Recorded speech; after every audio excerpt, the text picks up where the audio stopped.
Ինչ է անհրաժեշտ Հայաստանին։ Ինչ։ Ժպիտ։ Արժանապատիվ կենսաթոշակ։ Անվտանգություն։ Մեզ անհրաժեշտ է առողջ սնունդ։ Շատ լավ ֆուտբոլ ու լավ կինո։ Կենսունակ տնտեսություն։ Միջազգային գործընկերներ։ Որակյալ կրթություն։ Բարեկիրթ քաղաքացիներ։ Շատ երեխաներ ու բարություն։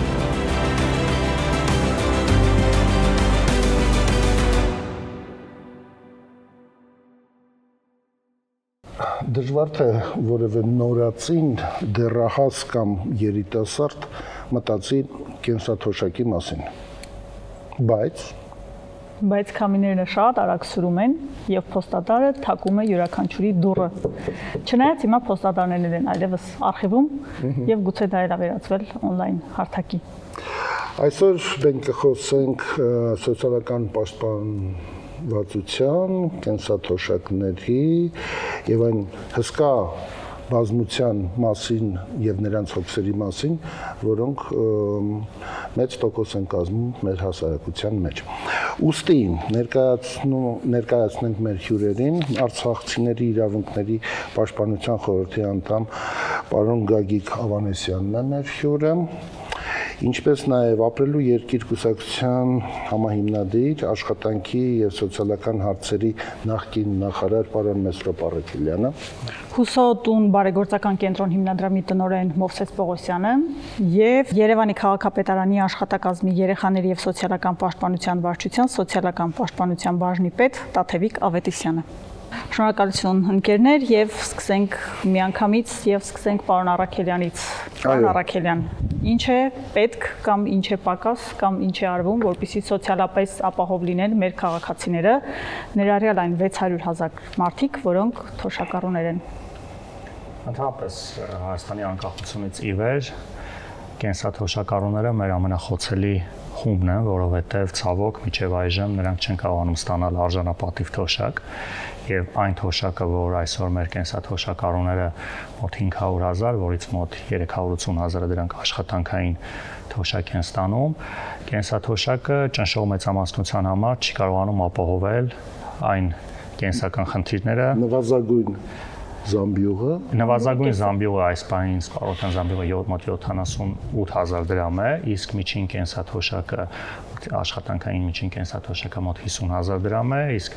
նվազագույն կենսաթոշակը 36,000 դրամ, որը թեև վերջին տարիներին ներդրվեց 2018 թվականին աշխատանքի սոցիալական նախարարության կողմից ներդրվեց այդ նվազագույն կենսաթոշակ հասկացությունը, որը պարենային զամբյուղի է մոտ, բայց միևնույնն է այն ծավալը, որը կենսաթոշակառուները ստանում են, բավականին հեռու է արժանապատիվ կյանք ունենալու, այսինքն այն կենսական ծախսերը, որ կա, որպեսզի կարողանան ապահովել։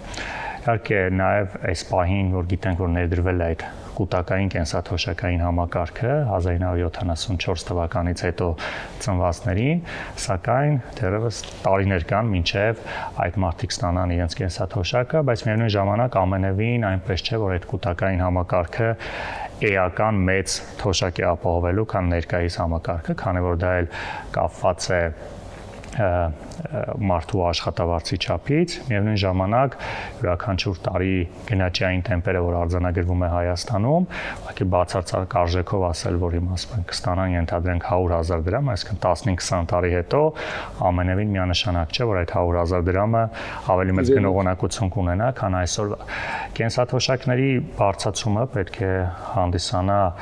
կառավարության առաջնահերթություններից, սակայն ցավոք վերջին տարիներին չի նկատվում կենսաթոշակի բարձրացում, այսինքն արդեն 3-4 տարի է չկա կենսաթոշակի բարձրացում, բայց միևնույն ժամանակ մենք ունենք առնվազն գնաճի մասով, դա նշանակում է, որ այդ մարդկանց բարեկեցությունը նվազում է։ Մյուս կողմից իհարկե Հայաստանում մի փոքր այլ իրավիճակ է մեր կենսաթոշակառուների մոտ, քանի որ մենք ավելի շատ ընտանեկան բյուջեի եւ ընտանեկան ծախսերի մոդելով ենք մեր հասարակության մեծ մասը ապրում, հաշվի առնելով, որ կենսաթոշակային, եթե լիներ այնպես, որ կենսաթոշակառուները իրենց ծախսերը հոգային բացառապես իրենց կենսաթոշակի հաշվին, մեր կենսաթոշակառուների ճնշող մեծամասնությունը ուղղակի ծայրահեղ խնդիրների առջև կկանգներ, չունենալով հնարավորություն նույնիսկ հաց գնել, բայց հաշվի առնելով, որ նաև մեծ մասը համատեղ ընտանիքների ծախսերի միջոցով է հոգում, այդ մասով այդ սրությունը այդքան էլ չի երևում, բայց մենք ունենք նաև կենսաթոշակառուների մի խումբ, միայնակ կենսաթոշակառուներ, որոնք այո, չունեն ընտանիք, չունեն երեխաներ կամ Հայաստանում չեն գտնում եւ շատ դժվար է կենսաթոշակով այդ ծախսերը հոգալ։ Եվ պարոն Պողոսյան, ովքեր են ձեր հիմնադրամում եւ ինչ հարցեր են կարգավորվում այդտեղ։ Ես կարող եմ նախքին բանախոսից շարունակեմ, այսինքն այն շահառուները կամ այն կենսաթոշակառուները, ովքեր արդեն դուրս են մնում այսպես կոչված ընտանեկան այդ աջակցության խմբից, նրանք փաստորեն դառնում են խոցելի։ Մեր կառույցը, ոչ միայն մեր կառույցը, այլև այսօր հանրապետությունում շատ հասարակական կազմակերպություններ կան, ովքեր հենց այդ խնդիրներով են զբաղված, այսինքն աջակցելու սոցիալապես խոցելի խմբերին։ Մեր առաքելությունը ուսուցում բարեգործական կենտրոնի դա աջակցել պետությանը սոցիալական լարվածության նվազեցման գործում, ընդգրկելով տարբեր տարիքային եւ ռիսկային խմբերի շահառուների, այսինքն երեխաներից մինչև տարեցներ։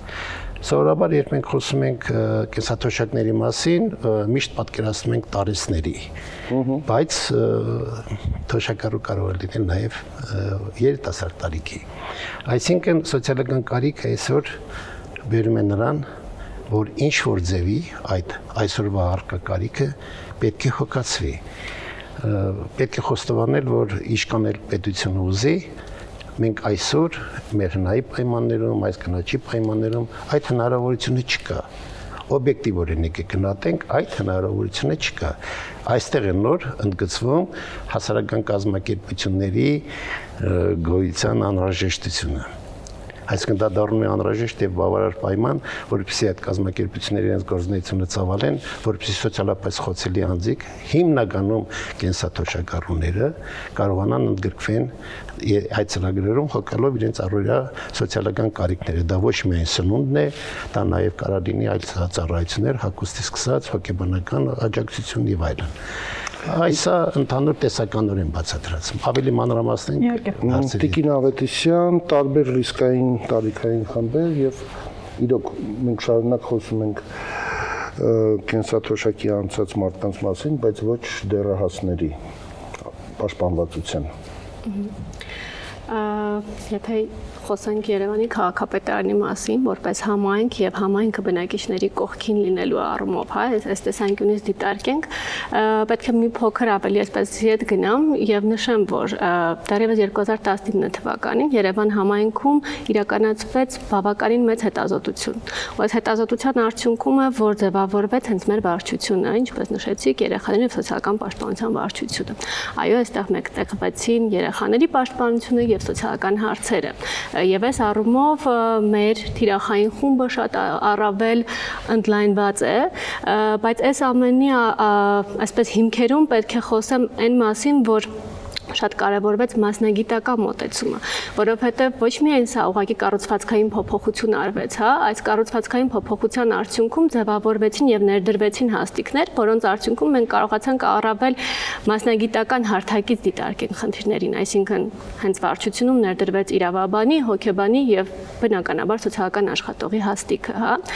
եւ դրանից հետո էլ դա 20 թվականին արդեն արեցինք, 22 թվականին արդեն նույնանուն բաժիններն ունեցանք 12 վարչական շրջաններում ու բնականաբար արդեն 12 վարչական շրջաններում ունենալով առավել մեծ քանակով ու մասնագետներ, հենց սոցիալական աշխատողներ, այդ ամեն ինչը մեզ օգնեց, որպեսզի մենք խնդիրներին առավել հասցեական մոտեցում ցուցաբերենք, ինչպես նաև խնդիրները եւս վերհանենք, այսինքն չլինեն պարզապես ծրագրեր, այլ այդ ծրագրերը լինեն հասցեական, կարիքի գնահատում տեղի ունենա եւ դրա համար նաև մշակվեցին համապատասխան գործիքներ եւ այլն։ Ծրագրերը բազմաթիվ են եղել տարիներ շարունակ, իրականացրել ենք բազմաթիվ ծրագրեր եւ շարունակում ենք։ Եթե խոսեմ հիմա այս պահին մեր կարևոր որոշակի ծրագրերի մասին, խոցելի խմբերից մենք օրինակ հաշմանդամություն ունեցող անձանց ուղղված ծրագրեր ենք իրականացնում եւ ինչպես նշեցիք, հա, տարբեր խմբերին այո ունենք եւ չափահաս անձանց եւ անչափահասներին ուղղված տարբեր ծրագրեր։ Օրինակ կխոսեմ մի ծրագրի մասին, որը իրականացնում ենք խուլերի միավորման հետ։ Այն անձինք, ովքեր տարբեր կառույցներում կարող են խոչընդոտների առջև կանգնեն եւ ունեն ժեստերի լեզվի թարգմանության կարիք, մենք կարողանում ենք տվյալ կազմակերպությանը աջակցելու միջոցով, օրինակ իրականացնենք այդ ծրագիրը։ Կամ օրինակ այն զինվորները, ովքեր որ տանը ունեն հարմարեցման կարիք բնակարանային պայմանների, մենք իրականացնում ենք կրկին, հա, համապատասխան կազմակերպության հետ այդ հարմարեցման աշխատանքները։ Եթե խոսեմ երեխաների մասով, արդեն անչափահասներին մենք օրինակ ունենք հրաշալի ծրագիր ներառական ճամբարը։ Ինչի է ներառական, որովհետև այստեղ մենք երկու բաղադրիչ ենք այսպես մեկտեղել, հաշմանդամություն ունեցող երեխաներ եւ հաշմանդամություն չունեցող երեխաներ, որովհետեւ ներառականությունը ապահովենք, որտեղ ներառական նաև չի խոսում այն մասին, որ միայն հաշմանդամություն ունեցող երեխաները պետք է գնան իրար հետ։ Այո, միասին ու դա է հենց ներառականությունը իր մեջ, հա, այսպես դա արդյունավետ է։ Շատ արդյունավետ է։ Մենք Ստեփանավանում ենք կազմակերպում այդ ճամբարը եւ ամբողջ տարին մենք սկսում ենք զանգեր ստանալ ծնողներից, որ լինելու է, չէ, այդ ծրագիրը այլ իրականացվելու, որտեղ տարիներ շարունակ սա իրականացնում ենք, ինքը իսկապես ունի շատ բարձր արդյունավետություն։ Այսինքն եւ խնամքի առումով, հա, այն երեխան, ով ունի հաշմանդամություն, բայց ինքը նաեւ տեսնում է, թե ինչպիսի խնամք է պետք, օրինակ, հա, հաշմանդամություն ունեցող երեխային, կամ ինչ խնդիր կամ խոչընդոտ կարող է ունենալ նա եւ հակառակը։ Այսինքն այս շփումը, այդ հանգիստը իրենց համար շատ կարեւոր է։ Եվ մի շարք կազմակերպությունների հետ ենք մենք համագործակցում, ովքեր որ ծառայություններ են մատուցում հաշմանդամություն ունեցող երեխաներին եւ ընդհանրական եւ ունենք օրինակ հազվագյուտ հիվանդություններ ունեցող երեխաներին թերապևտիկ ծառայություններ մատուցող կազմակերպության հետ ենք մենք համագործակցում։ Այս առումով այս թերապևտիկ ծառայությունները շատ կարեւոր են, որպեսզի երեխաների մոտ հետընթաց չլինի, հա, ընդհակառակը զարգացում լինի կամ եթե զարգացում անգամ չի լինում, գոնե թե ունենանք կայուն վիճակը։ Պարոն Ավանեսյան, դուք կասեք արցախցիների սոցիալական պաշտպանվածության հարցերն ինչպես են կարգավորվում կամ ինչ հարցեր կան, որոնք չեն կարգավորվում, ինչ պատկեր ունենք այդտեղ։ Ընդհանրապես Հայաստանի օրենսդրական դաշտում ոնց որոշված է, ասենք, արցախցիների թոշակները, կենսաթոշակները նույն ձևի են վճարում, բայց ոնց որ ասեց պարոն Արաքելյանն, ամենախոցելի խումբը արցախցիների կենսաթոշակ ստանողները 100%-ով այդ ամենախոցելի խմբում են, որովհետև եթե հաշվի առնենք, որ մարդիկ հիմա տուն չունեն, բնական է, որ նույնիսկ միացած ընտանիքները, ասեք, տան վարձը տալը, նաև սնունդը, հագուստը, երեխեքի հարցերը ուծելը, հիմա ըստ հարցումների արցախցիների 80% բնակչության ոչ թե թոշակառուների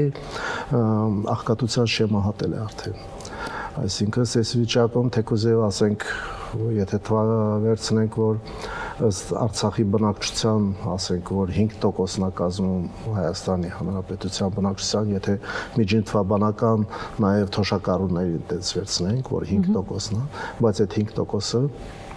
ծայրահեղ աղքատ վիճակում է։ Պարոն Ավանեսյան, ես վստահ եմ, որ դուք ունեք գործունյա առաջարկներ։ Միանշանակ, եթե ժամանակը հիմա ներկայացնեմ։ Հենց Իհարկե։ Ուրեմն մեր առաջարկները մենք շատ բոլոր հարցերով երբ որ զբաղվեցինք, մեր առաջարկները ուղղված էր, որ կառավարության կողմից մշակված ծրագիրը, բնակապահովման ծրագիրը մենք թերությունները ներկայացրել ենք։ Ուրեմն մեր առաջարկը նա է, որ բնակարանային վարձը պիտի տրամադրվի բոլորին, մինչև որ բնակարան ձեռք բերելը, որտեղ կառավարությունը ոնց որ դրել է առջև ինքնանպատակ, որ բոլորը պիտի քաղաքացիություն ընդունեն Հայաստանի Հանրապետության եւ այդ ծրագրից օգտվեն բնակարանային ծրագրից, բայց գումարները չի համապատասխանում մեկ երկրորդ բնակարանային վարձը անկախ ամեն ինչից պետք է մարդկանց տրամադրվի, միջև որ այդ տվյալ ընտանիքը բնականon ձեռք չբերի։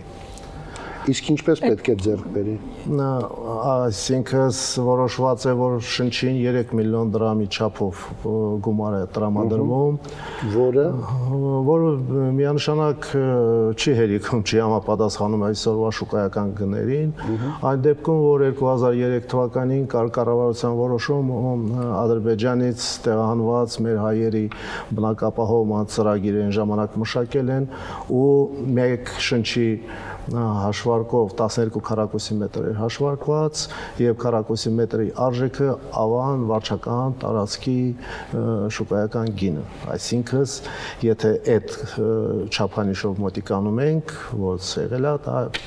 առնվազն 5 միլիոն պիտի մի շնչին տրամադրվի։ Այսինքն 3 միլիոն երբ որ տրամադրվում են ու չի ապահովում գումարը, առաջարկում է, որ մնացած գումարին հիպոթեկային վարկ վերցնել։ Այն որ տարիքով մարդիկ միանշանակ հնարավորություն չունեն։ Եվ երևի չեն էլ ստանա ուղղակի։ Նաև ստեղ ուրիշ խնդիրեր կա, Թե բանկը ավելի բանկը գրավ է ուզում, բայց այդ բնակարանը որ պիտի առնի, այդ գրավ չի վերցնում, որովհետև պետությունը այդ փողը որ տալիս է, նաև այդ բնակարանի գրավի դիմաց է բանկից փողը վերցնում, այսինքն փողը ոչ թե բյուջեից է պետությունը տալիս կառավարություն տալիս, այլ բանկից նորից ինքը վարկ է վերցնում, մի մասը ինքն է վերցնում, մի մասը ասում է ժողովրդին ասում է գնացեք դուք վերցրեք, օրացիչը։ Այն որը այսօրվա վիճակում որ աշխատանք չկա, արցախցիները հիմնականում աշխատում են երևի թե 100-ից 200 հազար աշխատավարձով, որը չեն կարող միանշանակ հիպոթեկային վարկ փակեն, այլ որ հաշվենք, որ տասնյակ տարիներ արցախցիները դեղ են, ասենք, բնակարան առել հիպոթեկային վարկով, փակվել են, ուսախ թողել են, նորից գան այդ բանի տակ ընկնեն, աթոմատիկ։ Բայց այս պարագայում մյուս հարցնել չի լինի, եթե դուք առաջարկում եք, որպեսզի բնակվարձը տրամադրվի այնքան, մինչև որ բնակարան ձեռք բերի, այդ դեպքում խթանը ո՞րն է անձի, որ ուզենա բնակարան ձեռք բերել։ Մտավախություն։ Սեփականությունը մեկ, որ իր սեփականությունն անելը, ցանկացած դեպքում վերադարձի դեպքում էլ էդի մնալու է իր սեփականությունը, բայց մենք դրա հետ միասին նաև առաջարկել ենք գումարները վերանայենք։ Այսինքն մենք հաշվարկով, ասենք այդ նույն տուն կառուցելու հաշվարկը, ասենք պետական նախագիծը, պետական նախահաշվով, մենք հաշվարկում ենք, որ շնչին ընկնում է, ասենք 5-ից 6 միլիոն, նայած որ գոտի, ասենք սահմանամերձ գյուղերը, ասենք Վրաստանի սահմանը դեռ տարբեր գոտիավորում կար, ժամանակի որ արել են, ու 20 թվականի պատերազմից հետո ազատագրված տարածքներից, նաև վերաբնակիչներով որ եղել են Արցախում, իրաց տվել են սերտիֆիկատներ այդ գոտիների հաշվարկով, ասենք սահմանամերձ 12 միլիոն, մյուս սահմանի, ասենք 10, Երևանում այն ժամանակ չէին կարող, բայց Երևանի շրջակա, ասենք մարզերում 8 միլիոն։ Մենք առաջարկում ենք նույն մոտեցումը անել փոքր կազմով ընտանիքների համար, որտեղ ասենք 2 հոգանոց, 3 հոգանոց ընտանիքներ իրանքի վիճակի չեն բնակարան առնել նույնիսկ հեռու տեղեր, ասենք հիմա նույն Հրազդանը, Չարենցավանը 4 միլիոնանոց գոտի են դարձրել, բայց դրա հետ զուգահեռ միանգամից տների գներն աթարնում, այսինքն պիտի միանգամից։ Երբ գնորդը հայտնվում է, չէ, հենց ոսում են կառավարության որոշումի մասին ոսում են միանգամից գները դարձնում են։ Պարոն Առաքելյան, հնարավոր է այստեղ լուծում գտնել կամ այս առաջարկը որքանով է իրատեսական կամ իրագործելի եւ ինչ է պետք է։ Արցախցիների սոցիալական խնդիրները ցավոք Հայաստանի կառավարության համար այս բան մեղմ ասած առաջնահերթություն չեն, էլ չասած, որ այն ծրագրերը, որը կառավարությունը իրականացնում է, նպատակին չի ծառայում, որովհետև 120,000-ից ավել մեր հայրենակիցների բռնի տեղահանումից հետո արդեն 2 տարի է այդ կառավարության ներկայացրած ծրագրին մասնակից են դարձել մոտ 10%-ի չափ քաղաքացիներ, ընդ որում խոսքը վերաբերում է այդ բնակարան ունենալուն, այսինքն սերտիֆիկատ ստացել են, բայց չեն արել։ Այսինքն դեռ չեն էլ իրացրել, այո։ Այսինքն ինչ է նշանակում, տեսեք, կառավարությունը մարդկանց սերտիֆիկատ է տալիս, ծրագիր իրականացնում, որ մարդիկ բնակարան ունենան, տուն ունենան, որոնք չունեն։ Հիմա մի զարմանալի իրավիճակ, այսինքն ստացվում է այնպիսի վիճակ, որ 2 տարի է մարդկանց 90%-ը ինչ է չի ուզում, այսինքն ինքն իր թշնամին է, մարդիկ չգիտեն որտեղ ապրեն, սա խոսում է, սա մի կարևոր օրինակ է կառավարության սոցիալական քաղաքականության մասին, որ երբ որ սոցիալական ծրագիր ես իրականացնում, երբ որ շահառուների 90%-ը 2 տարի չի դառնում այդ ծրագրի մասնակից, սա խոսում է կառավարության խայտառակ քաղաքականության մասին, այսինքն չի հաջողվել, տապալվել է այս ծրագիրը, չի կարող այսինքն լավ մի հոգի ինադանի, 2 հոգի ինադանի, չի կարող 100,000 հոգի հավաքվեն ու ասեն եկեք մենք մեզ վնաս տանք կառավարության այս ծրագրից չօգտվենք։ Այստեղ մեր գործընկերը ինչպես նշեց, այստեղ շատ սկզբունքային հարց է արցախցիների այդ Հայաստանի քաղաքացիություն ստանալու այս անհեթեթ պատճառաբանությունը, որ այսինքն Հայաստան արցախցիները միջև այժմ էլ իրենց անձնագրերը նույն անձնագրերն են, ինչ որ Հայաստանում բնակվող քաղաքացիները, այսինքն գաղտնիք չէ, որ առանձին Արցախի հանրապետության անձնագրեր չեն եղել եւ Արցախի մեր հայրենակիցները լիարժեք ինտեգրվել են Հայաստանի կյանքին, այնպես ինչպես մենք նույն այդ անձնագրով եւ հիմա սա այսինքն անձնագիր ստանալն էլ այն անձնագիրը, որ ստանում են, որևիցե տարբերություն չկա, այն ինչ որ իրենք այդ պահին ունեն, այսինքն այս անհեթեթ որոշումը բացառապես այս ծրագիրը ձգձգելու վերաբերյալ է։ Մյուս կողմից, այո, այն չափը, որ տրամադրվում է արցախցիների օգնության, այդ 3-4 միլիոն դրամը մեկ շնչի հաշվով, բավականին փոքր է, որովհետև շատ հաճախ կան փոքրակազմ ընտանիքներ, այսինքն նույն միայնակ թոշակառուներ կամ ամուսիններ, այսինքն պատկերացրեք, ստանում են 6 միլիոն դրամ։ Այսօր 6 միլիոն դրամով որևիցե տեղ կացարան ունենալը հնարավոր չէ, կան ինչ-որ գյուղական համայնքներում տենց կիսաքանդ, հա, այսինքն տներ, բայց այս մարդիկ եկել են չունենալով որևէ հնարավորություն նաև վերանորոգելու, կահավորելու մասին էլ չենք խոսում, ընդ որում մի շատ կարևոր առանձնահատկություն կա, Արցախի մեր հայրենակիցների ճնշող մեծամասնությունը, մոտ 70-80%-ը ապրում էր Ստեփանակերտում եւ իրենք ավելի շատ ինտեգրված էին քաղաքային կյանքին, սկսած իրենց կենցաղից, իրենց մասնագիտական եկամուտներ ստեղծելու, այսինքն գյուղատնտեսությամբ չէին զբաղվում եւ հիմա դա էլ պետք է հաշվի առնենք, որ եթե ոչ Երևանում, ապա մարդկանց պետք է հնարավորություն տրվի քաղաքային բնակավայրերում բնակարաններ ձեռք բերել եւ սակայն տեսնում ենք, որ կառավարությունը որևիցե փոփոխություն, այն փոփոխություններն է, որ արվում է կոսմետիկ փոփոխություններ են, պետք է հստակ այդ քաղաքացիության պահանջը դուրս գա, այսինքն տարբեր մեխանիզմներ կան, այսինքն ընդհակառակ որևիցե մեկը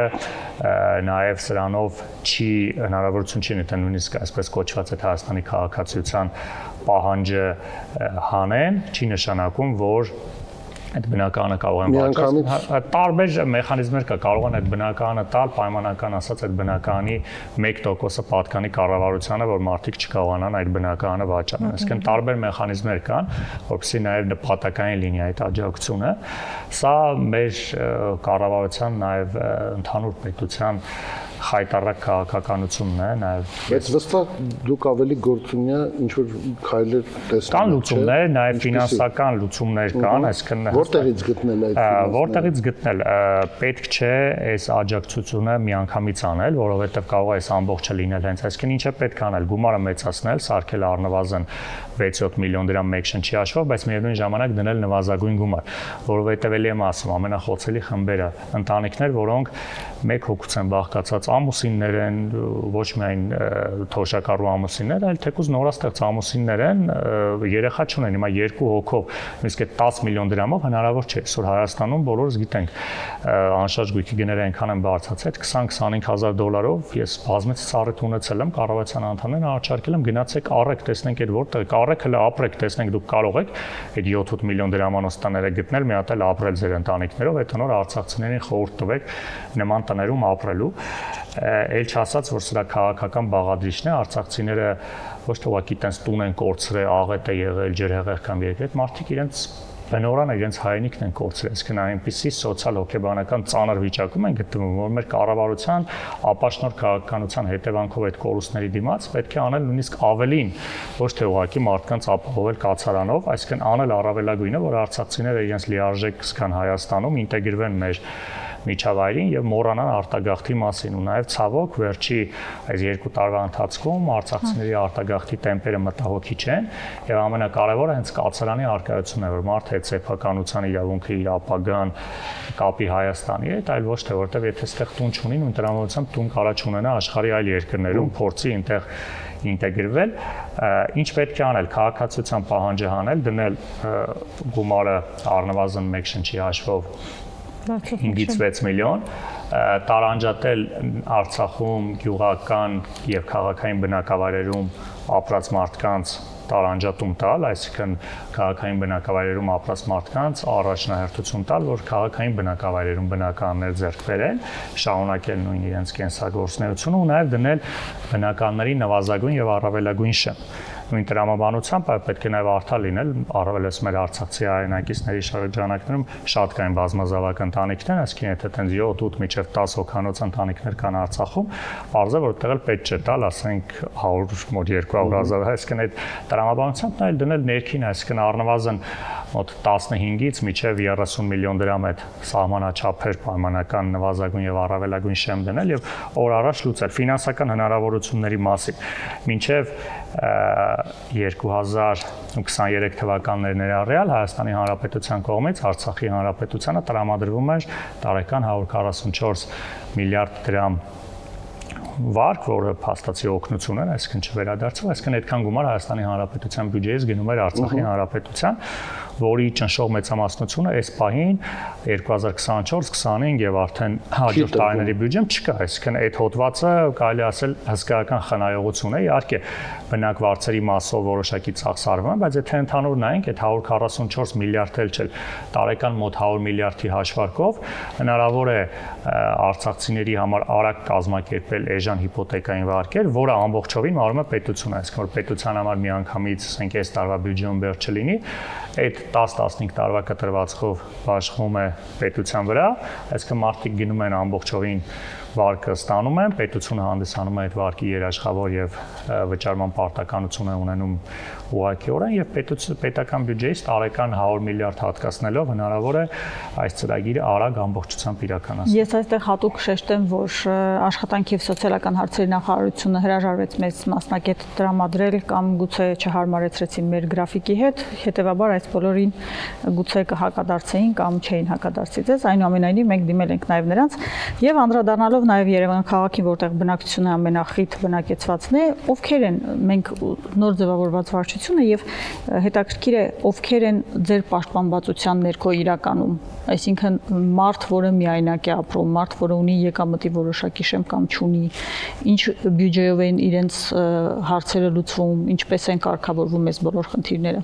Ինչպես նշեցի, մեր շահառուները կյանքի դժվար իրավիճակում հայտնված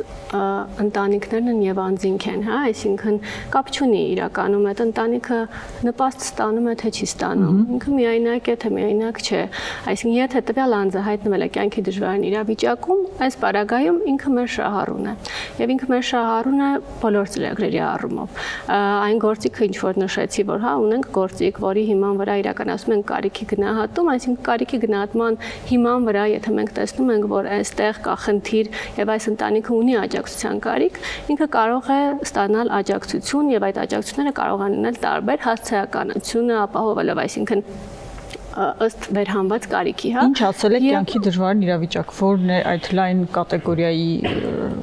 բաղկացուցիչ մասը։ Իրականում ինքը բավականին լայն է եւ այսպես ստորակետներով կարող ենք նշել, հա, ովքեր են այն անձինք, ովքեր կյանքի դժվար իրավիճակում հայտնված անձինք են։ Քիչ առաջ ես հաշմանդամություն ունեցող անձանց մասին էի խոսում, հա, եւ այդպես շարունակաբար կարող ենք ասել, հա, անօթևանները,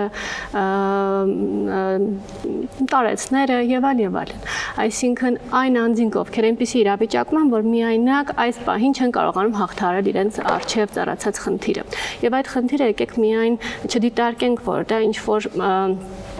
առարկայի կարիք կարող է լինել, հա,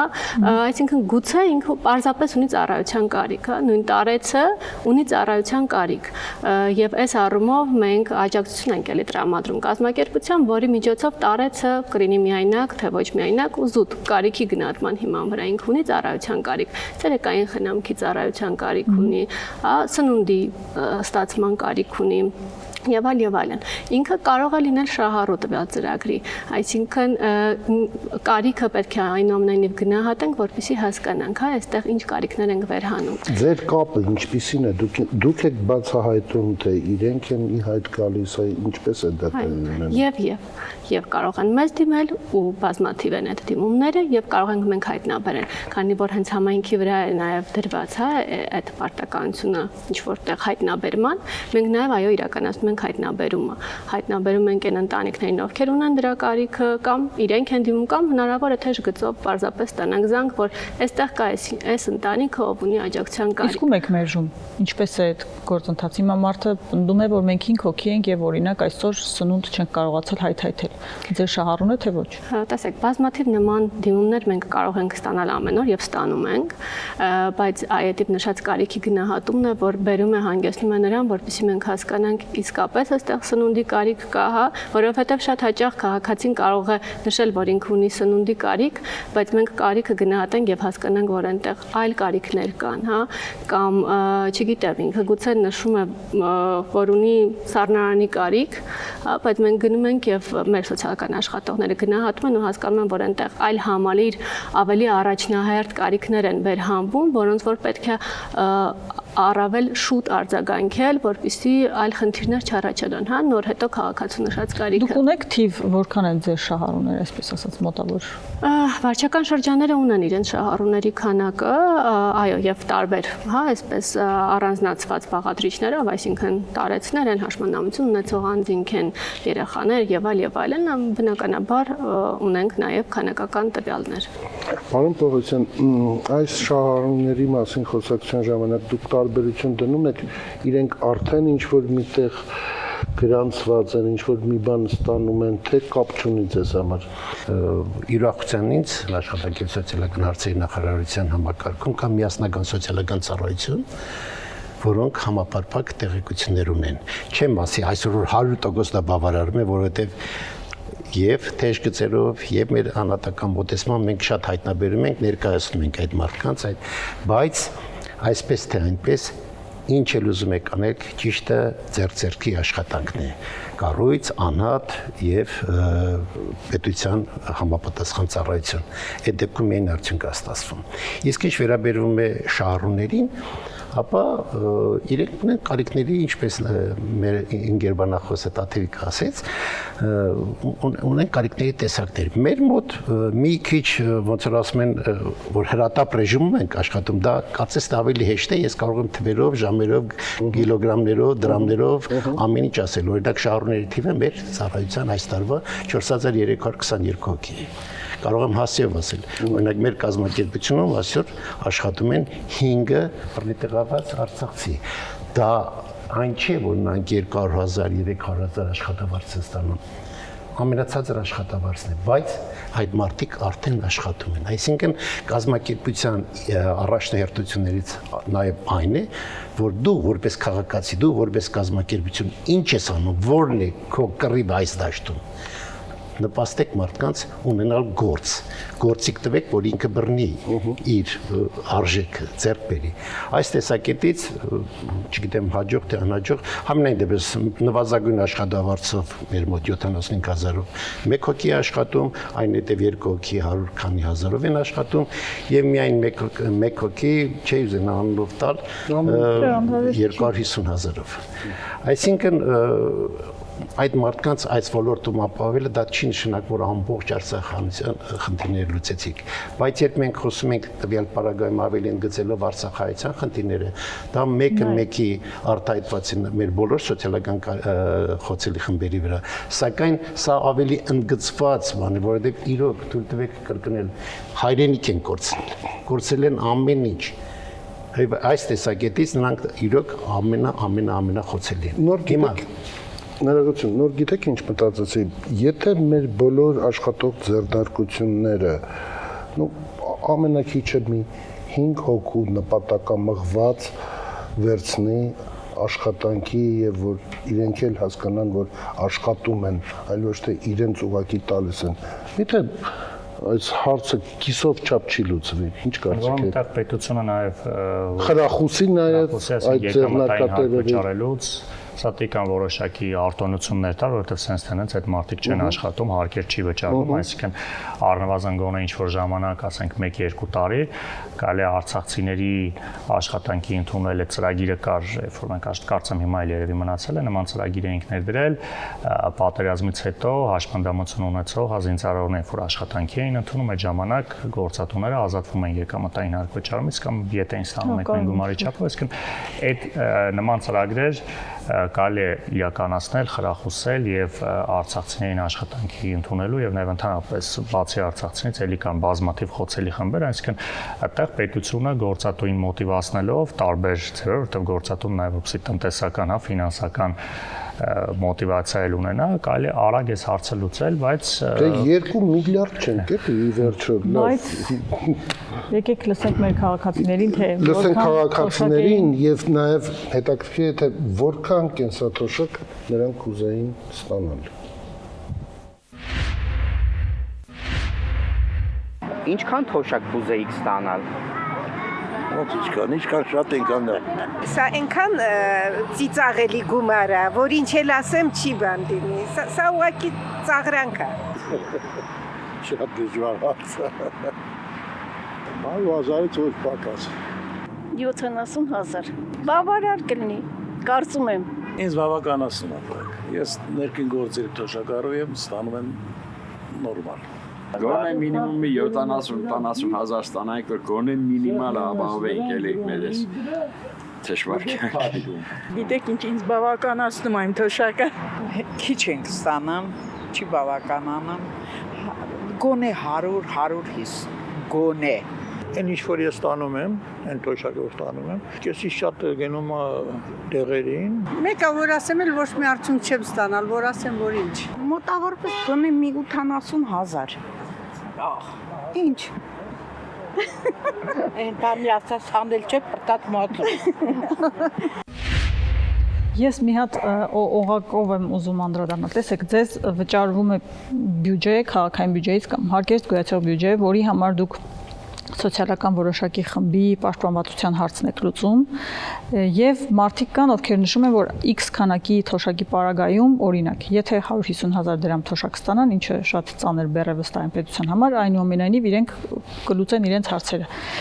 Դուք այստեղ կապ տեսնում եք, եթե թոշակի շեմը բարձրացվում է, արդյոք նվազում է ձեր թոշակառուների թիվը, ձեր շահառուների թիվը, թե միևնույն է նրանց պաշտպանվածությունը այդ մենակ այդ հարցը չի լուծում եւ զուգահեռաբար նաեւ առաջարկեք, թե որ հարցերը կլուծեն իրենց պաշտպանվածությունը։ Տեսեք, ինչպես նշեցի, հա, մեր շահառուն կարող է չլինել, ոչ թե կարող է չլինել, այլ պարտադիր չի որ լինի նպաստացող ընտանիքը կամ անձը, հա։ Այդ թվում տարեցների մասին, եթե մենք խոսում ենք, հենց հիմա այս պահին մենք իրականացնում ենք ծրագիր, որի շրջանակներում մեր տարեցները Երևան համայնքի շրջագայություններ ունեն Հայաստանի տարբեր վայրերում, այսինքն տարբեր պատմամշակութային տեղերում են իրենք լինում, որը ունի սոցիալական բաղադրիչ իր մեջ, հա, այսինքն թվում է թե պարզապես գնում են շրջագայությունների եւ այլն, բայց երբ որ մենք խոսում ենք այն անձանց հետ, ովքեր որ ծրագրի շահառուն են հանդիսանում, իրենք այնպիսի գոհունակություն են հայտնում, որովհետեւ ի վերջո նաեւ կա ինքնիրացման խնդիր, չէ, որ մարդը ցանկանում է ինքնիրացված լինել, ինքը ցանկանում է որպեսզի ինքը կարևորված լինի,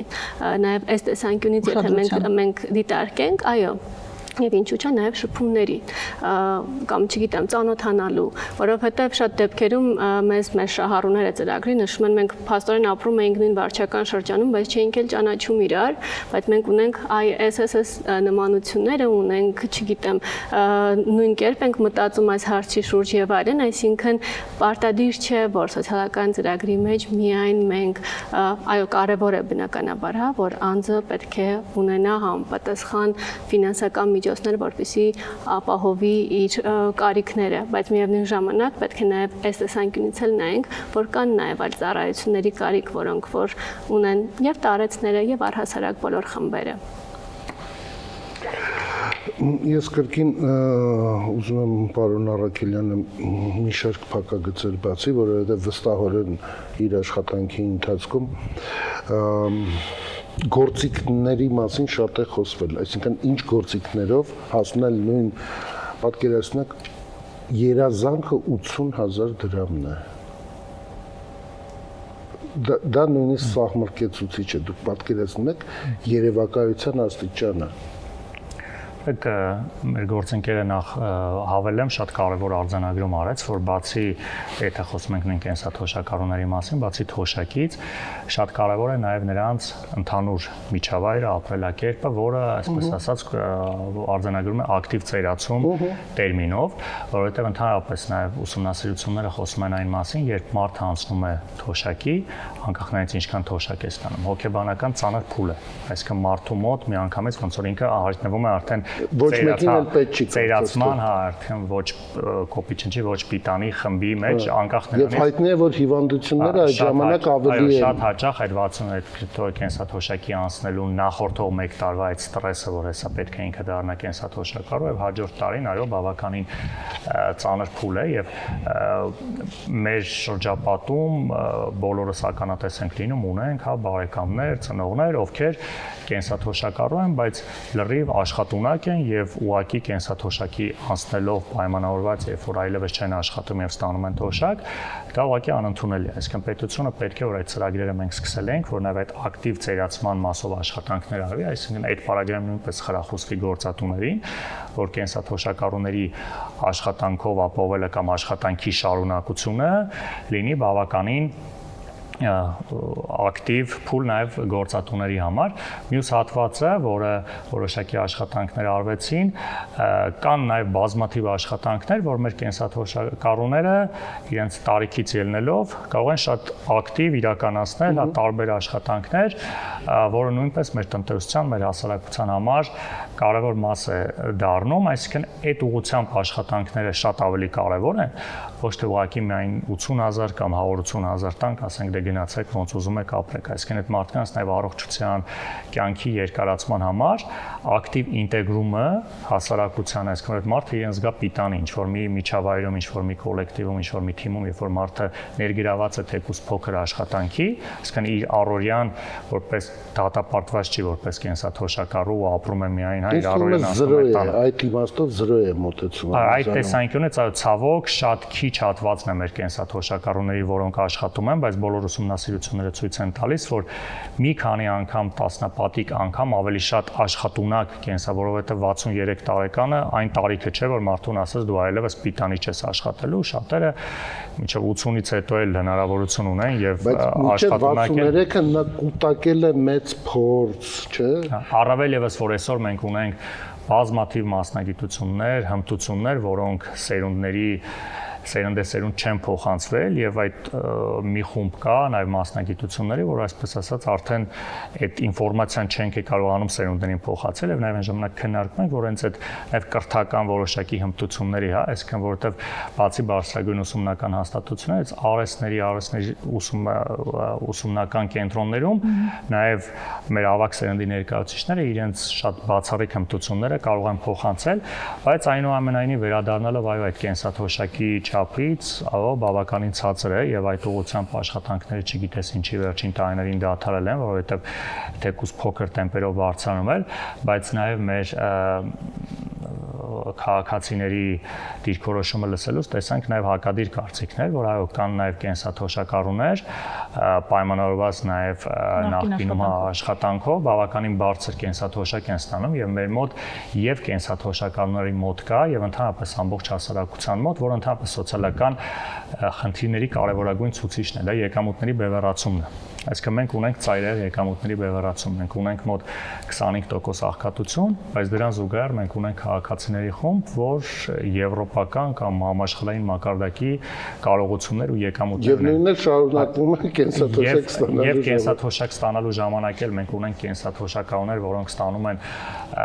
մոտ նվազագույն կենսաթոշակ, այսինքն 36,000 դրամ, որը նույնիսկ պարենային զամբյուղին չի հասնում, համարվում են աղքատության շեմից ներքև այդքան թոշակ ստացողները, բայց կան կենսաթոշակառուներ, իհարկե ամենայն հարգանքով մեր բոլոր կենսաթոշակառուներին բավականին բարձր կենսաթոշակ են ստանում, այս մասով մենք որոշակի նախագիծ ենք արել, բայց դա այդպես էլ կյանքի դեռ չկոչվեց, որ այդ բևեռացումը նվազեցվի, այսինքն ոչ թե բոլորի թոշակը միանգամից բարձրանա, այլ սկսել են մարդկանցից որոնք ավելի խոցելի խմբում են եւ նաեւ ինչպես նշեցիք, նաեւ այդ կարիքների գնահատումից ելնելով, կենսաթոշակառուների մի մեծ հատված ունի խնդիր առողջապահության հասանելիության հետ։ Ընդ որում հասանելիությունը միայն գումարով չի պայմանավորված, շատերը նաեւ չեն գնում ստուգման, հետազոտման, այսինքն այդ մասով նաեւ եւ համայնքը մեծ աշխատանք ունի անելու եւ առողջապահության ոլորտը, որ կենսաթոշակառուների առողջության պահպանման ուղղությամբ աշխատանքներ տարվեն, որը սոցիալական աշխատանք է ավելի շատ, քան ֆինանսական ծախս։ Ես արձանագրել եմ, կարծում եմ համաձայն եք, ներգրավել կենսաթոշակառուներին ակտիվ աշխատանքի, այլ ոչ թե ուղղակի ասել վերջ գնա այստեղից։ Դա նույնիսկ եթե բարձր թոշակ ես տալի, որովհետև միջազգային փորձներ դա քիչ է հասկանում։ Միջազգային փորձներ է դրա մասին խոսում, որ նույն եվրոպական զարգացած երկրներում նույնիսկ բարձր թոշակ ստանալու զուգահեռ այդ մարդիկ շատ կարևորում են կենսաթոշականի ինտեգրման պահպանումը հասարակությանը։ Պարոն Ավանեսյան, սոցիալական պաշտպանվածության մասին բնակության պայմանները իհարկե հասկանալի են, բայց այստեղ էլ ինչ խնդիրներ ունեք արձանագրած եւ ինչ լուծումներ ունեք դրանց համար։ Այսինքն կառավարության ներկայացուցիչներն այդ հանդիպման ժամանակ մենք այդ փաթեթն էլ ենք ներկայացրել, որը հիմնականում կարելի ասել մերժվել է, այսինքն թե մարդիկ կան, որ պատերազմը գիտեք ոնց է եղել, ասենք Հադրութ Շուշի ոնց ազնվեց, ահագի մարդիկ աշխատանքային գրքույկը չեն կարողացել վերցնել։ Հիմա վերականգնման այդ խնդիրը։ Փաստաթղթերի վերականգնման խնդիր կա։ Մենք առաջարկել ենք կենսաթոշակի մասին օրենքում 32-րդ կետը, այնտեղ ենթադրվում է, որ պիտի հանձնաժողով ստեղծվի, որը դրանով պիտի զբաղվի։ Հանձնաժողովի կազմելն են գործադիր մարմինների հետ, ասեք նույն, բայց հիմա մեր ժողովրդին ուղարկում են դատարան։ Դատարան են ուղարկեն քիչա, դատարանը այս վերջում մի հատ դեպք է եղել, դատարանը մի կնոջ հաստատել է, ասենք, որի վրա աշխատանքի, ասենք, այդ ստաժը, բայց միասնական սոցիալական ծառայության ղեկավարությունը տվել է վերաքննիչ դատարան, բողոքարկել է։ Բողոքարկել առաջինացանը իմաստը անհասկանալի, ասենք թե այդ ինչ է, ինչ չի։ Հիմա կուտակային հարցով խոսում ենք, մենք առաջարկել ենք նույնիսկ այն ընտանիքները, որ ունեն կուտակային գումարներ կուտակած, ասենց ասենք, որ այդ հիպոթեկային վարկի,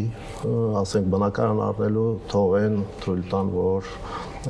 ներգրավեն, որտեղ այս վիճակում մերժվել է։ Մենք առաջարկել ենք բենզինի պայթյունի զոհերի ընտանիքներին, վիրավորներին, որը մի կարգավիճակ տա, որտեղ դա բռնի տեղահանման արդյունքում կատարված աղետ է, որը մեզ ասեցի, մեզ մերժել են նաև հիմնավորելով, ասել են Սուրմաուի դեպքը, որ եղել է, միջև հիմա որ մի կարգավիճակ չկա, մենք էլ ասել ենք հենց սրանով էլ սկսենք, Տիկին Ավետիսյանը ստեղ է, միգուցե ես նենց հասկացա, որ չկա, բայց դա կարա քաղաքներ կարա։ Սուրմալուի դեպքի ժամանակ, Սուրմալուի դեպքի վիրավորում ստացած եւ զոհերի ընտանիքները կառավարության որոշմամբ ստացել են ֆինանսական աջակցություն, բայց ես ինքս էլ էի դիմել կառավարությանը, որ այդ նույն ձևով նաեւ բենզինի պայթյունի մասով աջակցություն տան, բայց չեն տրամադրել։ Հենց խնդիրը սրանն է, որ կարգավիճակ տանք, ասենք, կերակրող են կորցրել, իրանք էլ մեղք չունեին։ Առավոտը գնացել է բան առնելով, որը պետությունը պիտի ապահովեր այդ անվտանգությունը այդ շենքին, ասենք, թե Իսկ այլ տարբերակներ չեն առաջարկում, դուք անընդհատ նշում եք մեժումների մասին։ Ասել են չի ընդունվել, մենք նաև առաջարկել ենք պարոն Արաքելյանը ավելի կարող է նենց մասնագիտական ավելի ձևակերպի, կփորձեմ ձևակերպեմ, կա խմբեր, որը սովետի ժամանակ էլ կար, Արցախում էլ կար այդ խմբերը, որ օրացիչ բնակ տարածքա իրաց պահանջվում առաջի երկրորդ կարգի, ասենք հիվանդություններ կա, որ մենք առաջարկել ենք նույն բնակարանային, ասենք, այդ գումարը նախատեսելուց այդ բաներն էլ հաշվի առնեն։ Էլի մերժվել է։ Փաստորեն Սահմանադրությունում գրած սոցիալական Հայաստանի Հանրապետությունը սոցիալական պետությունն է, սոցիալական հարցերում մենք տեսնում ենք, որ այդքան էլ սոցիալական մոտեցումներ չկա, դա ոչ թե մեզ է վերաբերվում, այլ ընդհանրապես, ասենք, այդ բաները չկա։ Նույն Հայաստանում ընդունված չի այդ բանը, որ ասենք տուբերկուլոզա, այդպես բաներ կա, էլի ասենք առաջի կարգի աշմանդամա Սայլակովա շարժում, ընտանիքում գոնե իր մին անկյուն պիտի լինի, չէ, առանձին ասենք, որ իր կարիքները, ասենք, բանը Սայլակը գոնե դնել, ընտանիքը մեծանում է, մերժվում է։ Շատ տենց հարցեր կար, որ առաջարկել եք մերժվել է հիմնականում։ Տիկին Ավետիսյան, ես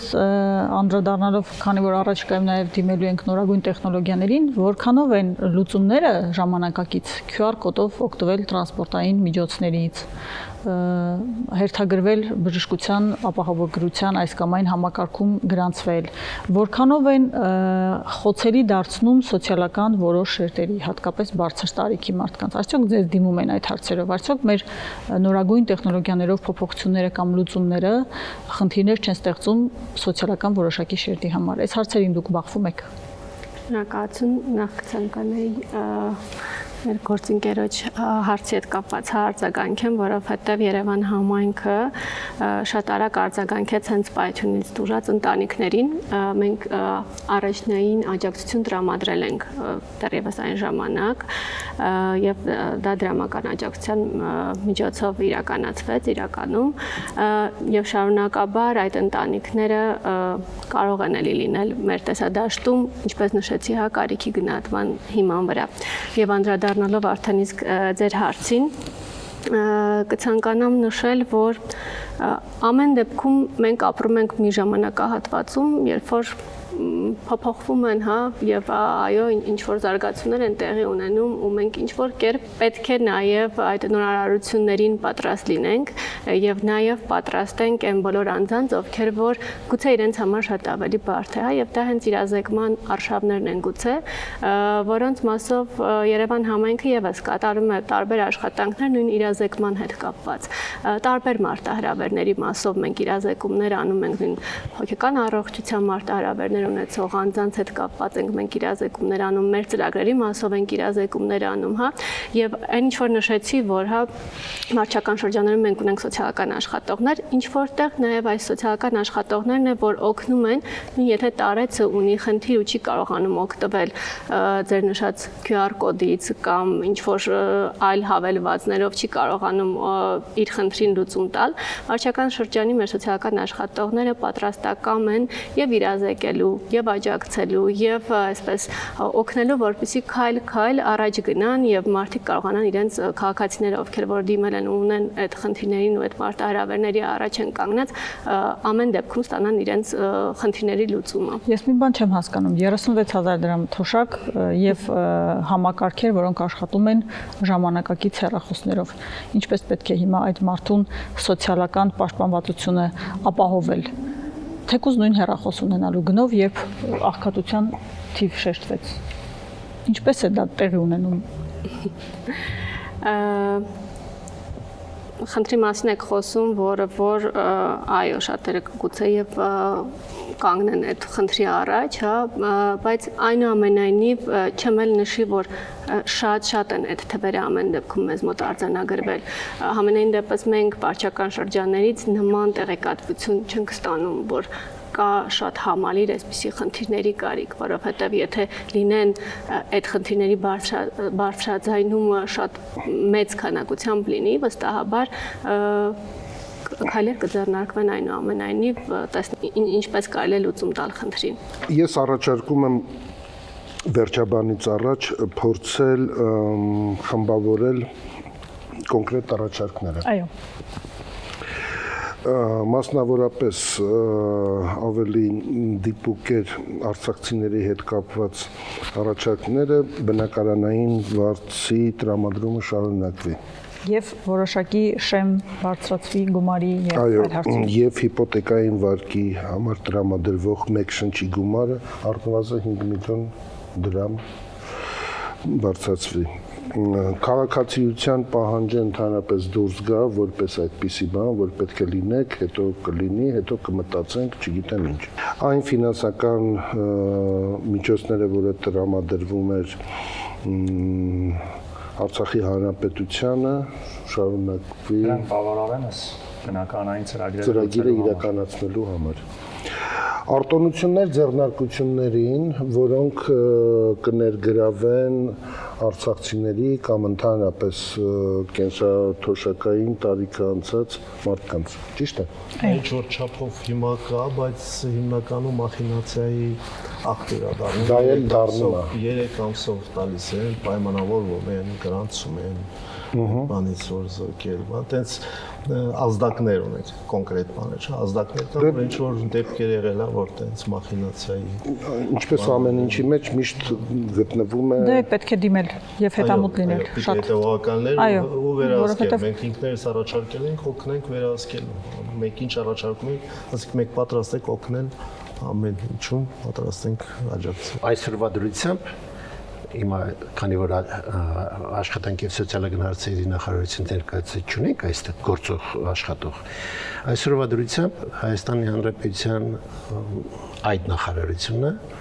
համարվում է առաջադեմ է քաղաքացիական հասարակության հետ բաց աշխատելու տեսակետից Մասնավորապես մենք շատ խնդիրներ դրեցինք սեղանի առջև, որը վերջի գալիս է որտեղից այդ ռեսուրսը։ Օրինակ հիմա շատ տխուր բան ձեզ կարող եմ ասել։ Սուտ որպես քաղաքացի, որպես հասարակական կազմակերպության կամ հիմնադրամի տնօրեն, քաղաքացու բյուջե հասկացությունից ծանոթ լինելով բյուջեի ձևավորման ընթացքին փետրվարից սկսվում է, վերջը հասնում է ֆինանսների նախարարություն, որն էլ ասում է փող չկա։ Բայց եկեք փաստենք, որ եկող տարի 26 թվականին նույնպես թոշակների բարձրացում չի լինելու։ Խնդրում եմ սա ընդունեք։ Սա ոչ թե նրանից որ վատն է, այլ ուղղակի ռեսուրսներ չկան։ Եկեք նայեք, գիտեք,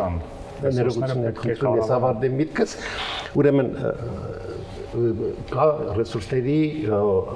արդյունավետ օգտագործման խնդիր, նպատակային եւ արդյունավետ։ Սա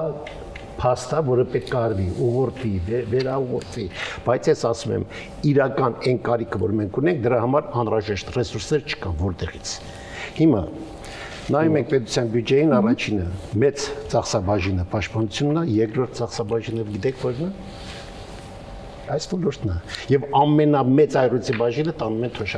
թոշակները։ Այսինքն այս բոլորը օբյեկտիվ խնդիրներ են այսօր ծառացած, որոնց լուծմանը ոչ միայն պետք է լծվի պետությունը, կառավարությունը, իրոք նրանք պետք է լավ աշխատեն, իրոք, բայց նաեւ յուրաքանչյուր քաղաքացի պետք է դրա մեջ լծված լինի։ Ես շատ կուզենայի, որ այսօր կառավարությունը կամ մեր օրենսդրությունը որոշակի արտոնություններ տա այն գործարարին, որպեսզի նա սոցիալական պատասխանատվություն ունենա, այսինքն նա օժանդակի սոցիալական ծրագրերի իր շահույթների հաշվით, բայց որոշակի արտոնություն ունենա, որը կար ժամանակին հիմա նվազել է ընդհանրապես առողջին չդարել։ Այսինքն այսօր բիզնեսմենը գործարարը շահագրգռված չի որևէ սոցիալական ծրագրերի մասնակցելու որևէ կառույցի սոցիալական օժանդակության, քանի որ շահագրգռված չի եւ վերջ ինչու ծախսի ավելի որ ծախսան, երբ իր վրա կարող է դա ծախսել։ Սա ռեսուրսներից մեկն է։ Մյուսը դա այնա որ մենք քաղաքացիներս եւ հանրային ոլորտը, հասարակական կազմակերպությունների ոլորտը շատ քիչ ենք օգտագործում այսպես կոչված բարի գործի ինստիտուտը կամավորությունը, որը ահավոր մեծ ներուժ է։ Եթե առանձին հաղորդման շրջանում կլինի, ես այդ թվերը կարող եմ բերել եւ այսօրվա փաստով ես ասեմ մեր տարեկան բյուջեի 22%-ը դրանք նվիրատվություն են բնամթերքի եւ աշխատուժի կամովի ներդրում։ Դա չէ դուք այդտեղ ծախս չեք անում։ Դա 0 չի, դա 1% չի, դա 22% դուք պատկերացրեք, հիմա համեմատեք մյուս ոլորտների հետ, ինչքան բյուջետ շատ է, ինչքան շատ կարող լինի ներդրումը։ Ես շատ կուզենայի, որ այս մասին իրոք լիներ բանախոս նաեւ, որ ինքն էլ խոսեր, բայց փաստեր ես ասեցի, եկող տարի չսպասեք, որ թոշակները ավելանալու։ Ցավը դա է, ցավ է։ Ես ցավ եմ ապրում եւ այսօրվա գնաճի պայմաններում դա այդպես է։ Լսում եք Տիգին Մեկ Ավետիսյան։ բան եւս հավելեմ նաեւ նախորդ հարցադրման հետ կապված, հա, որպեսզի նաեւ օրինակով լինի, որ երբ որ տեսնում ենք կա խնդիր, նաեւ արձագանքում ենք։ Օրինակ Երևան համայնքը 100 տարին լրանալու դեպքում տարեց անձանց տրամադրում է դրամական աջակցություն 1 միլիոն դրամի չափով, հա։ Մենք Քանի հոգի ենք։ Այս պահի դրությամբ արդեն իսկ շուրջ 40 հոգի ստացել են աջակցություն։ 40 հոգի Հիմա իրենք այն անձինք են, ովքեր արդեն իսկ 100-ը լրացել էր, քանի որ նախագիծը 24 թվականից է, հա, ուժի մեջ մտել եւ գործարկվում է։ Իրենք, այսինքն այն անձինք են, ովքեր արդեն իսկ 101, 102 տարեկան են եւ այլն, եւ այս տարի արդեն իսկ 100 տարին լրանալու դեպքում մենք ինչպես նշեցինք, հա, արժևորելը, որպեսզի անձը իրեն արժևորված գա, կարևորված գա, որտեղ շատ դեպքերում այո գալիս է ինչ-որ մի տարիք, երբ որ մարդը հենց դրա կարիքը նաև ունի արժևորված լինելու, այդ ծրագիրը հենց այդ նաև նպատակն է, հա, այսպես հետապնդում, եւ շարունակվում է ծրագիրը, դեռևս մինչև տարեվերջ մենք ինչքան կունենանք տարեցներ, ովքեր որ 100-ը կլրանա, մենք կտրամադրենք այդ աջակցությունը, բայց այս պարագայում, երբ որ դուք նշեցիք, հա, QR կոդը կամ, չգիտեմ, բանկային քարտը գուցե բարդություն առաջացնի, քանի որ այո, ծրագրի շրջանակներում հասկացանք, որ կա խնդիր եւ այս մարդիկ գուցե ունենան խնդիր տնից դուրս գալու եւ այլն, այս պարագայում այդ աջակցությունը տրամադրվում է հենց իրենց տանը, այսինքն լուծումներ իրենք քանի որ տանն են, այսինքն իրականացվում է այդ աջակցության տրամադրումը տանը, այսինքն կարիքը չունի ինքը QR կոդից օգտվի կամ ինչ-որ բանկային քարտ ունենա եւ այլն։ Հետևաբար այս մասով մենք այսինքն տեսնում ենք կարիք կա, որպեսզի ծրագիրը իրականացվի այս ձևաչափով, որովհետև անձը կունենա խնդիր կամ չի կարողանա։ Այդ որտեղից է Երևան քաղաքի բյուջեն։ Երևան համայնքի բյուջեից։ Եթե դուք տեսնեիք մեր տեսանյութերը, մենք ունեցել ենք նաև տեսանյութեր, որ իրենք ինչպես էին սպասում այդ օրվան, ու իրականում հենց գաղափար ինչ որտեղ նաև հենց այդտեղից էլ եկել է, երբ որ ավականու նախաձեռնությամբ, ավականու անդամների նախաձեռնությամբ եկավ այդ նախագիծը, իրենք էին բարձրաձայնել հենց տարեցները, ովքեր որ 100-ը պետք է լրանար կամ արդեն լրացել էր, որ իրենք ցանկություն ունեն իրենց արժևորված զգալու, եւ եթե տեսնեք այդ մեր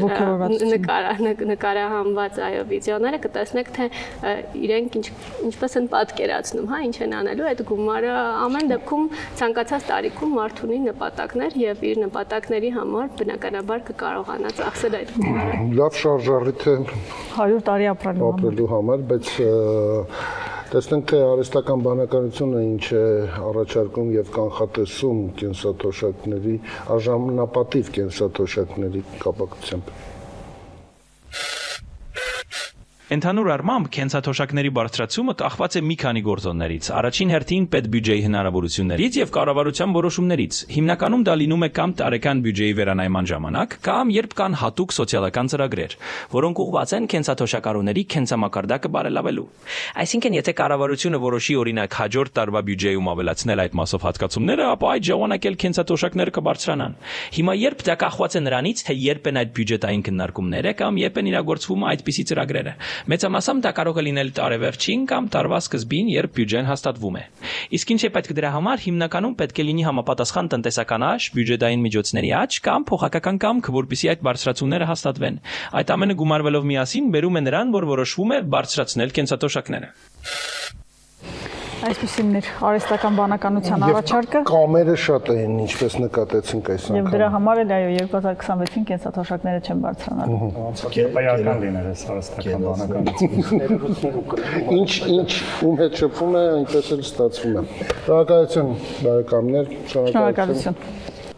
Ինչ է անհրաժեշտ Հայաստանին։ Ինչ։ Ժպիտ։ Արժանապատիվ կենսաթոշակ։ Անվտանգություն։ Մեզ անհրաժեշտ է առողջ սնունդ։